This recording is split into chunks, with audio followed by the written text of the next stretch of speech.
42 degree টেম্পারেচারে চলে এলাম একটু শান্তির খোঁজে। আর আমার কাছে মনের শান্তিই বড় শান্তি, আর সেটা আমি খুঁজে পাই ঘুরে বেড়ালে। তোমরা সবাই জানো আমার উঠলো বাড়িতে ঘুরতে যাই একটা স্বভাব আছে, আর এই স্বভাবের কারণে আমি কারোর সাথে ঘোরা প্ল্যান করে উঠতে পারি না, কারণ সবার টাইমের সাথে আমার টাইম ম্যাচ নাও করতে পারে। তোমরা যারা ভিডিওটা দেখছিস দেখবেন, তাদের উদ্দেশ্যে একটাই কথা বলবো, তোমার প্রায়োরিটির গুরুত্ব তোমার কাছে যতটা থাকবে, নিশ্চয়ই তুমি ব্যতীত কোনো দ্বিতীয় ব্যক্তির কাছে সেটা থাকবে না। কিন্তু আমরা সেটাই আশা করি আর মনে মনে বারবার কষ্ট পাই। তাই নিজের ছোটোখাটো ইচ্ছেগুলো নিজের দায়িত্বে পূরণ করার চেষ্টা করো। যাক, অনেক হলো জ্ঞানের কথা। अब मेरे नॉन बंगाली व्यूअर्स के लिए आज मैं आई हूँ शांति निकेतन में। जिसको पता है अच्छा है, और जिसको नहीं पता है उसके लिए मैं बोलना चाहती हूँ, actually Shanti Niketan was a residential school and a center of art based on ancient Indian tradition. It's the founder of Maharishi Devendranath Tagore, who is the father of Rabindranath Tagore. In 2023, it entered the World Heritage List on UNESCO. And for Bengalis, Tagore is our emotion, love, tradition and asset.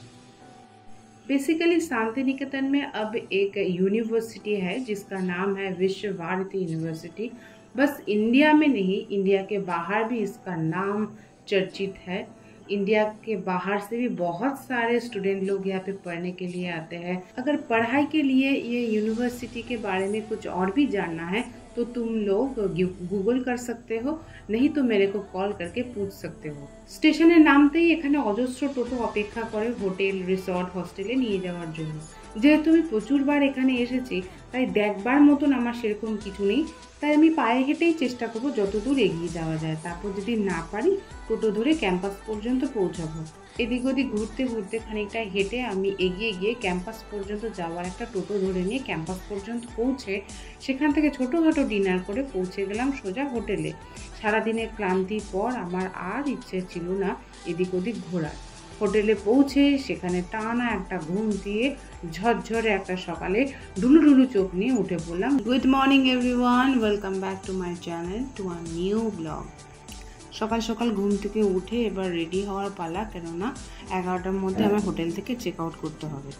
তার আগে একটু fresh হয়ে একটা গরম জল আর একটু coffee খাবো আগে, তারপর স্নান সেরে বেরিয়ে যাব হোটেল থেকে। এটা ছিল রুমের মধ্যেই একটা সিটিং এরিয়া, যে জায়গাটায় রাত্রেবেলা বসে থাকতে ভীষণ ভালো লাগছিল। চারপাশটা পুরো অন্ধকার, স্নিগ্ধ, শান্ত, আর পুরো রুমটার মধ্যে আমি একা বসে জাস্ট রাস্তা দেখছি, দু একটা গাড়ি যাওয়ার শব্দ পাচ্ছি। আমার যে এই এনভায়রনমেন্টটা কি ভালো লাগে তা আমি ভাষায় প্রকাশ করতে পারবো না। এসে গেছে আমার গরম জল আর গরম গরম কফি। টেম্পারেচার যতই থাকুক না কেন, এই গরম জিনিসটুকু না হলে আমার সকালটাই অসম্পূর্ণ। তো এই কফিটা খেয়ে এবার আমি যাব স্নানে। স্নান সেরে এসে পুরো হোটেলটা তোমাদের একবার দেখাবো।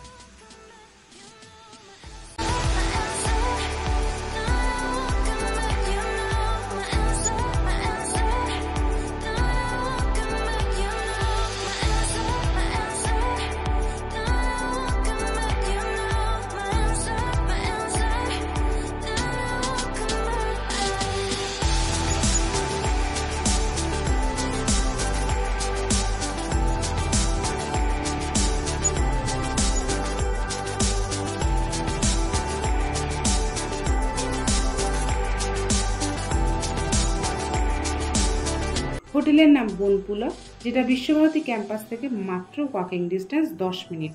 তোমরা চাইলে টোটোতেও আসতে পারো, হেঁটেও আসতে পারো। এই জায়গাটা চেনা লাগছে অনুমিতা, সেই রুম নাম্বার 103। হ্যাঁ, 2016-তে আমরা 4-5 জন বন্ধু বান্ধব মিলে এসেছিলাম এই হোটেলটাতে। প্রচুর মজা, আড্ডা, গল্প, হাসি ঠাট্টা সবই আজ মেমোরি। প্রায় 1.5 বছর হলো হোটেলটা পুরো রেনোভেট করা হয়েছে, এবং সেই মালিক যে কাকু ছিল সে কাকু এইটা অন্য একজনের কাছে হ্যান্ড ওভার করে দিয়ে গেছে। এই রুমটায় আমি ছিলাম, যার নাম্বার হচ্ছে কি 202। চলুন রুমটা একবার ভিজিট করাই।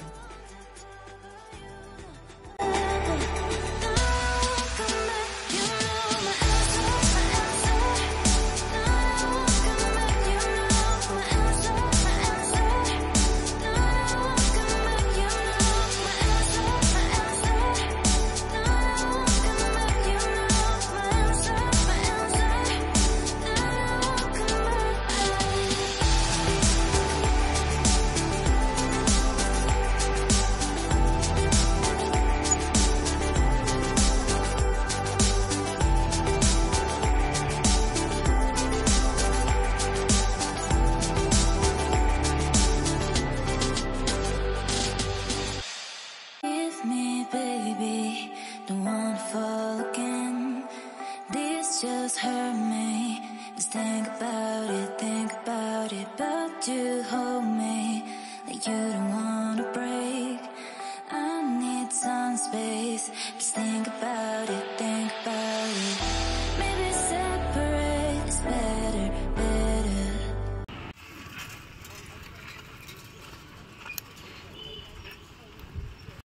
চলুন বেরিয়ে এসেছি হোটেল থেকে। এবার আমার মতো যারা বারবার শান্তিনিকেতনে ছুটে আসে, বোলপুরে ছুটে আসে, তাদের মেন আকর্ষণ যেটা, আমি এখন সেখানে যাচ্ছি, সোনাঝুরির হাট। সোনাঝুরি একটা গাছের নাম, আর প্রচুর সোনাঝুরি গাছের সমারোহে তৈরি হয়েছে একটা বন, যেটা সত্যিই একটা শান্তির জায়গা। কেউ বলবে না এখন বাইরে লু বইছে 42 ডিগ্রি থেকে 43 ডিগ্রি টেম্পারেচার, কিন্তু আমি ফুল প্যাক হয়ে বেরিয়েছি। এই ওয়েদারের মধ্যে হেঁটে যাচ্ছি বলে আমাকে একদম পাগল বলবেন না। আমি হাঁটতে ভীষণ ভালোবাসি, তো সেটা ঝড় বৃষ্টি তুষারপাত রোদ যাই হয়ে যাক না কেন। তো চলুন যাই আমরা সোনাঝুরি হাটে। For my non Bengali viewers, मैं शांतिनिकेतन में बहुत बार आ चुकी हूँ, इसलिए कोई देखने का और घूमने का जगह बचा ही नहीं है। अब मैं जा रही हूँ सोनाझुरी हाट में। हाट जो होता है तुम लोगों के वहाँ जो पेठा होता है उसको ही हम बंगाली में बोलते हैं हाट। तो सोनाझुरी बेसिकली एक पेड़ है और बहुत सारे सोनाझुरी पेड़ एक ही जगह पे है, जिस पेड़ के नीचे ये पेठा लगाते हैं। तो चलो हम चलते हैं एक साथ, देखते हैं क्या क्या है वहाँ पे। चलते चलते और एक दो बात भी मैं तुम लोगों को बोलना चाहती हूँ। ये जो शांतिनिकेतन बोलपुर है ना, ये वेस्ट बंगाल का जो बीरभूम डिस्ट्रिक्ट होता है वहीं पे है। और यहाँ का जो नदी है उसका नाम है कोपाई नदी। ये बेसिकली एक रूरल एरिया है। यहाँ का जो लोग है सब अपना अपना रोजी रोटी टूरिस्ट लोगों से ही कमाते हैं। बच्चे से बूढ़े जिसका भी कोई क्रिएटिव सेंस है वो अपना क्रिएटिविटी काम पे लगा के छोटा मोटा चीज़ बना के बेचते हैं। ऐसा ही छोटा मोटा बहुत सारे चीज़ मिलेंगे वो पेठा में देखने के लिए। तो ये है सोनाझुरी पेड़, जहाँ पे मेरे को बहुत सुकून मिलता है। यहाँ पे ना आके तुमको पता ही नहीं चलेगा कितना सुकून है यहाँ। यहाँ मन भर के मैं बहुत सारे फोटो रील्स वीडियो बना के फिर वहाँ से निकली थी। तो এখানে আমি প্রচুর রিল ভিডিও ফটো মন ভরে তুলে নিয়েছিলাম। তোমরা ইন্টারেস্টেড থাকলে কমেন্ট করতে পারো, আমি বলে দেবো কী করে নিজে ফটো ভিডিও শ্যুট করবে। কিন্তু দয়া করে কেউ এটা বলো না রাখ তোর ঢপের গল্প, কে তুলে দিয়েছে সেটা আগে বলতো। আরে যদি নিজের হাত লাগিয়ে পিঠ চুলকানো যায়, পিঠে সাবান লাগানো যায়, তাহলে এটা কেন যাবে না? যারা একা একাই বাইরে ঘোরো তারা নিশ্চয়ই জানবে হয়তো যে আশেপাশে এরকম প্রচুর লোকজন পাওয়া যায় যা কিনা এই সোলো ট্রাভেলারদের দেখে ছবি বা ভিডিও তুলে দিতে ইন্টারেস্টেড থাকে।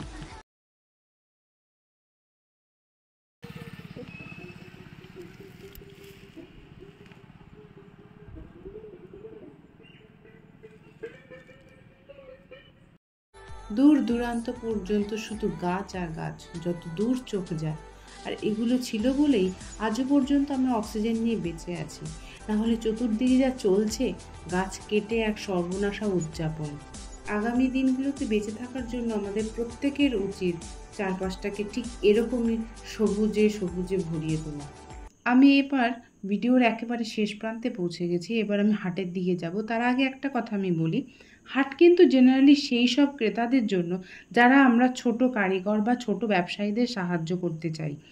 এখানে যদি আমি প্রচুর এক্সপেকটেশন নিয়ে যাই যে ব্র্যান্ডেড কোয়ালিটির জিনিস পাবো, ফাইন ফ্যাব্রিক থাকবে, পিচ থাকবে, খুব ভালো একটা জিনিস আমি পাবো, সেটা কিন্তু ভুল চাওয়া হবে। হাটে আসার উদ্দেশ্যই আমাদের হওয়া উচিত ছোট ব্যবসায়ীদের সাহায্য করা। শুধু তাই নয়, এখানে স্কুলে পড়ুয়া অনেক ছোট ছোট বাচ্চা আছে যারা গাছের ফল দিয়ে বীজ দিয়ে অনেক হাতের জিনিস বানিয়ে বিক্রি করে জীবিকা নির্বাহ করে। আর তোমরা যারা একটু ভালো জিনিস কিনতে চাইছো তাদের জন্য আমি দুটো বুটিকের নাম্বার এখানে দিয়ে দেবো বা ডেসক্রিপশানে দিয়ে দেবো, তোমরা কন্ট্যাক্ট করে নিতে পারো।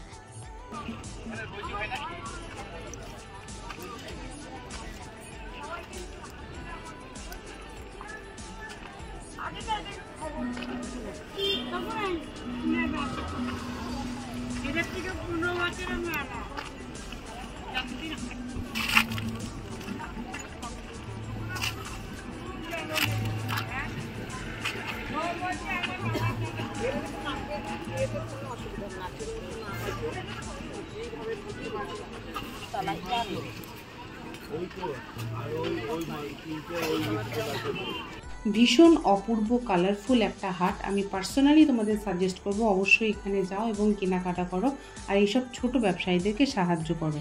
হাট থেকে আমি ফ্যামিলি এবং ফ্রেন্ডসদের জন্য টুকটাক অনেক জিনিসই কিনেছি। এবার আমার বাড়ি ফেরার পালা। হাতে মাত্র 1 ঘন্টা টাইম, এর মধ্যে লাঞ্চ নিয়ে টিকিট কেটে আমার ট্রেনে উঠতে হবে।